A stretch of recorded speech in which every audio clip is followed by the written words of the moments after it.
Buen día. Continuamos con este ciclo de videos del Centro de Estudios Cívicos de Córdoba. Hoy quisiera dedicar especialmente a la memoria de Flavia Elena Villani, mi esposa, que acaba de ser llamada a la Casa del Padre y que fue una de las fundadoras, junto con muchos amigos, de esta expresión, este centro de estudios, dedicado especialmente a analizar en forma constante la problemática argentina a la luz de la doctrina social de la Iglesia. Recordamos la ayuda inestimable de varios sacerdotes, en especial el padre Rossi, dominico, y el padre Cuestas, salesiano. Hoy quisiera analizar brevemente la aplicación de la doctrina al proceso electoral, considerando que estamos ya iniciando el camino de las elecciones en nuestro país, Argentina. Brevemente recordemos lo que, con la ayuda de mi esposa, de estos sacerdotes citados y muchos amigos que nos han acompañado a lo largo de 42 años, hemos podido realizar 17 cursos, 12 seminarios, 8 jornadas, 11 paneles, 60 conferencias, 166 números del Boletín Acción, 20 números del Orden Natural, revista virtual, 2 cursos que están en Internet y que pueden ser utilizados gratuitamente, uno sobre doctrina social de la Iglesia y otro sobre doctrina política católica. Y finalmente, este canal de YouTube que ya lleva grabados 50 videos. Para comenzar este breve análisis referente al proceso electoral iluminado por la fe, recordemos que el Papa Francisco, en la última encíclica social, titulada Fratelli Tutti, del año 2020, reconoce: una vez más convoco a rehabilitar la política, que es una altísima vocación y es una de las formas más preciosas de la caridad porque busca el bien común.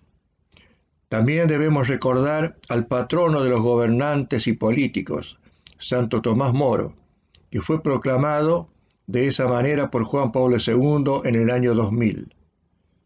El Papa aprovechó la ocasión para convocar al jubileo de los políticos, y en la homilía de una de las misas celebradas con tal motivo resaltó: la coherencia personal del político ha de expresarse también en una correcta concepción de la vida social y política a la que está llamado a servir.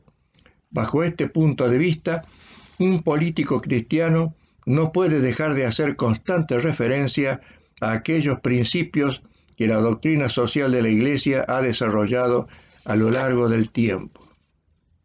Entrando en materia, la historia nos muestra que en todas las épocas y en todos los países, el sufragio ha sido utilizado normalmente como instrumento de selección de las autoridades políticas. Es un modo de poner en acto el derecho natural del ciudadano de participar en la vida pública de su sociedad. En todos los tiempos y lugares se han elegido magistrados, reyes, presidentes y hasta dictadores, sin que de ello se derivara necesariamente un mal para la sociedad.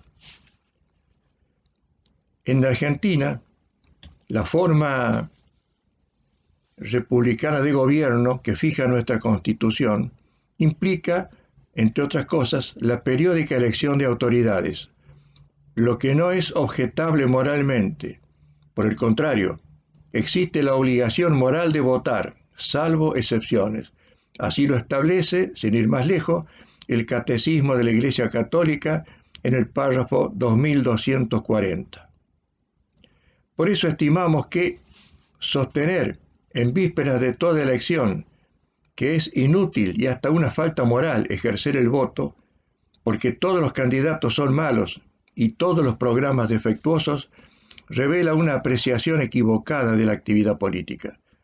Precisamente en una época histórica caracterizada por problemas sumamente complejos y una gran confusión de ideas, se hace más necesario que nunca acudir a la política para resolver dichos problemas. Rehusarnos a intervenir en la vida comunitaria porque no nos gusta lo que vemos equivale a avalar la continuidad de lo existente. Tomás Moro destaca: si no conseguís realizar todo el bien que os proponéis, vuestros esfuerzos disminuirán por lo menos la intensidad del mal. Tampoco es correcta la impresión de que la política necesariamente conduce a la corrupción, como afirmaba Lord Acton. Es cierto que el poder es ocasión de peligro moral, lo que ocurre también con otras cualidades humanas, como la inteligencia, la cultura, la belleza, la riqueza, lo que no significa que merezcan calificarse de intrínsecamente malos. Y puesto que la autoridad ha sido creada por Dios, su ejercicio no puede ser malo en sí mismo. Suele alegarse que la decisión de no participar en un proceso electoral deviene de una obligación de conciencia. Ahora bien, la conciencia debe estar iluminada por los principios y ayudada por el consejo de los prudentes. No es posible identificar la conciencia humana con la autoconciencia del yo, con la certeza subjetiva de sí mismo y del propio comportamiento moral. Por otra parte, como señala el profesor Tale, el abstenerse de hacer algo por objeción de conciencia es válido, si es la única manera de no afectar el principio en que se funda, no dañar. Y en muchos casos, la objeción de conciencia no basta para cumplir con el deber de moral de participar en la vida comunitaria. Antes de invocar la obligación de conciencia, cada persona, cada ciudadano, debe procurar disponer de la información necesaria para evaluar correctamente a los partidos que se presentan a una elección, así como a los candidatos respectivos. Como ejemplo podemos citar la elección presidencial en la Argentina en el año 2003, que de alguna manera marca el comienzo de la grave crisis que todavía padecemos. A esa elección muchos ciudadanos concurrieron creyendo que solo se presentaban 5 candidatos, que eran los más conocidos. Pero en realidad fueron 18 en total, de los cuales por lo menos 4 no merecían ninguna objeción de quien profese los principios del derecho natural. Como expresa Vargallo Sirio, adecuarse a las circunstancias es solo contar con ellas para actuar, para defenderlas o apoyarlas cuando se deba, o para atacarlas, torcerlas o dominarlas cuando sea necesario. La acción política es, antes que nada, humilde contacto con la realidad. Entonces, criticar la realidad social contemporánea, despreciándola por comparación con alguna otra forma que existió históricamente, o con un esquema de lo óptimo, implica caer en el utopismo. Es preciso conocer la realidad tal cual es, antes de intentar mejorarla. No es racional desconocer la fuerza de los hechos. Reconocer que no podemos modificar una situación injusta no equivale a convalidarla, porque tras las ilusiones vienen las frustraciones, y la conciencia de la miopía padecida conduce finalmente a la abominación del objeto, en este caso de la política. Por otra parte, para cada sociedad política pueden existir simultáneamente 3 concepciones del régimen político: el ideal, propuesto por los teóricos; el formal, promulgado oficialmente; y el real, o constitución material, como llaman los abogados, surgida de la convivencia que produce transformaciones o mutaciones en la aplicación concreta. De modo que negarse a reconocer una constitución formal implica a menudo enfrentarse con molinos de viento, limitándose a un debate estéril, porque además no se tiene redactada la versión que se desearía que rigiera. Por eso, como señala Pablo VI en la 80ª Adveniens, la apelación a la utopía es con frecuencia un cómodo pretexto para quien desea rehuir las tareas concretas, refugiándose en un mundo imaginario. Vivir en un futuro hipotético es una coartada fácil para deponer responsabilidades inmediatas. Frase certera y dura, que corresponde estrictamente a lo que solemos hacer muchas veces los católicos. La Constitución Nacional, en el artículo 38, reserva la postulación de candidatos a cargos públicos electivos a los partidos políticos, por lo que la única forma de participar en la vida cívica con seriedad y consistencia es a través de los mismos, ya sea incorporándose a uno, creando uno nuevo o simplemente votando por el que consideramos más afín. Recordemos que de acuerdo a la última estadística, en la Argentina existen en total 705 partidos. Con personería nacional, es decir, que pueden proponer candidatos a la presidencia, existen 47 partidos. Y en el caso de nuestra provincia de Córdoba, el total es de 46. Aplicando la antigua doctrina del mal menor, defendida siempre por el cristianismo y avalada por filósofos como Santo Tomás, aplicando esta doctrina al tema eleccionario, el profesor Palumbo, gran difusor de la doctrina social, explica lo siguiente. En el caso concreto de una elección, al votarse por un representante considerado mal menor, no se está haciendo el mal menor, sino permitiendo el acceso de alguien que posiblemente, según sus antecedentes, lo hará. En ocasiones, el ciudadano no tiene la posibilidad de elegir entre varios partidos, porque ninguno le ofrece garantías mínimas al presentar plataformas que permiten prever acciones perjudiciales para la sociedad, o declaraciones de principios que contradicen la ley natural. En estos casos, tiene el deber de abstenerse de votar. Pero no es habitual que no haya ningún partido aceptable. Por lo tanto, aunque no le satisfaga totalmente, debe votar el partido que parezca menos peligroso. Al proceder así, no está avalando aquellos aspectos cuestionables de su plataforma, sino simplemente eligiendo el mal menor. A menudo también se exhibe incorrectamente el llamado voto útil como ejemplo de mal menor. El voto útil consiste en que el elector otorgue su voto a un partido que tiene posibilidades de ganar, aunque no sea el que más le atrae, para que el voto, dicen, no se desperdicie. Este enfoque pragmático tiene ribetes de exitismo, cuando no de cobardía. El mal menor no se vincula al maquiavelismo político, que admite hacer un mal para obtener un bien, lo cual es siempre ilícito moralmente. El mal menor consiste en tolerar un mal, no en realizarlo. Un caso típico es el de la ley seca en Estados Unidos.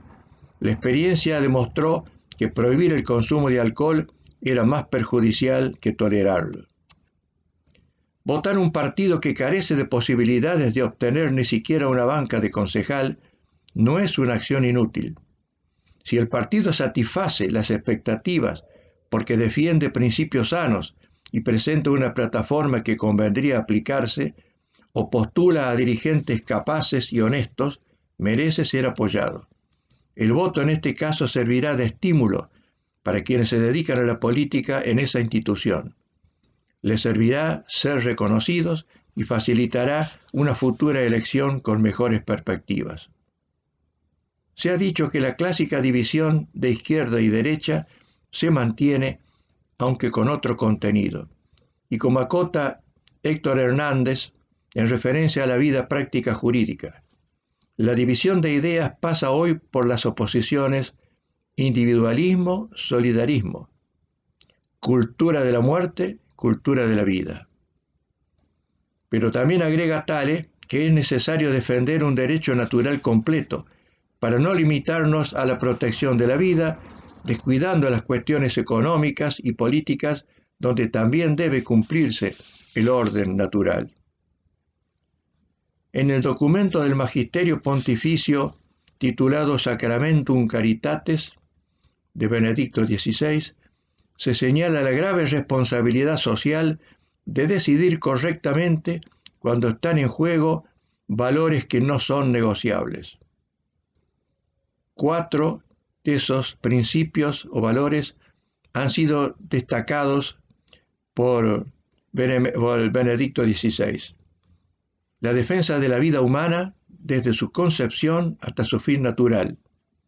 La familia, fundada en el matrimonio entre hombre y mujer. La libertad de educación de los hijos y la promoción del bien común en todas sus formas. Esta orientación del Papa nos puede servir de guía para el análisis de las plataformas electorales y decidir el voto, ya que se concentra en los temas esenciales. Veamos ahora, en forma rápida y concisa, las opciones electorales. La opción electoral no resulta tan difícil después de haber analizado lo precedente, puesto que nuestra adhesión a los principios y la información recopilada nos van a indicar el camino correcto entre las distintas posibilidades. ¿Cuáles son ellas? En primer lugar, anular el voto. Consideramos que no resulta una opción válida en ningún caso y denota una actitud infantil de desquite imaginario contra los malos dirigentes. Segunda opción, votar en blanco. Aquí es necesario distinguirse dos aspectos. El voto en blanco parcial, es decir, votar en blanco para algunos niveles de gobierno o determinados cargos. Esto es admisible en muchas elecciones. Por otra parte, el voto en blanco total, para todos los cargos y niveles. Únicamente puede admitirse en casos excepcionales y cuando todos los partidos y candidatos resulten inaceptables o peligrosos. Si tenemos en cuenta que normalmente en las elecciones, sobre todo cuando se elige para presidente, habrá que votar por cargos agrupados en varias boletas y optar entre una docena de partidos o frentes, según el distrito, es prácticamente imposible que no haya ningún candidato aceptable. Tercera opción, abstenerse. Si se da la situación descrita anteriormente de que no haya ningún candidato aceptable, esta opción parece más lógica que concurrir a la escuela donde debemos votar para introducir en la urna un sobre vacío. Consideramos que en la Argentina hubo un solo caso justificable para la abstención o el voto en blanco total, que fue la elección de convencionales constituyentes de 1957, debido a que quien convocaba era un gobierno de facto y que había proscripto al principal partido. Es inaceptable esta opción cuando está en juego una decisión crucial para la comunidad. La cuarta opción, el voto positivo. Aquí se puede desagregar esta opción en varias alternativas. Votar por un partido que satisface íntegramente para todos los niveles. Otra opción, votar a varios partidos simultáneamente seleccionando los mejores candidatos en cada caso. Por ejemplo, a un partido para intendente, otro para gobernador y finalmente otro para presidente. Y la última opción sería votar a un partido o candidato pese a merecer objeciones aplicando la doctrina del mal menor. Para concluir este breve análisis, la participación en la vida cívica incluye varias acciones, pero el modo más simple y general de participar en un sistema republicano es el ejercicio del voto. Y ninguna causa justifica el abstencionismo político, pues equivale a no estar dispuesto a contribuir al bien común de la propia sociedad. Si, como afirmaba Aristóteles, es imposible que esté bien ordenada una polis que no esté gobernada por los mejores, sino por los malos, resulta imprescindible la participación activa de los ciudadanos para procurar seleccionar a los más aptos y honestos para el desempeño de las funciones públicas. Consideramos que en esta compleja actividad resulta necesario utilizar la antigua doctrina del mal menor, como aplicación concreta de la virtud de la prudencia que debe regir la acción política. De esta manera finalizamos este nuevo video, breve, conciso, como tratamos de hacerlo siempre, para de alguna manera colaborar a la comprensión de determinados aspectos de la aplicación concreta de la doctrina social de la Iglesia en nuestro querido país. Agradecemos como siempre la atención dispensada y nos veremos próximamente en otro video. Hasta entonces.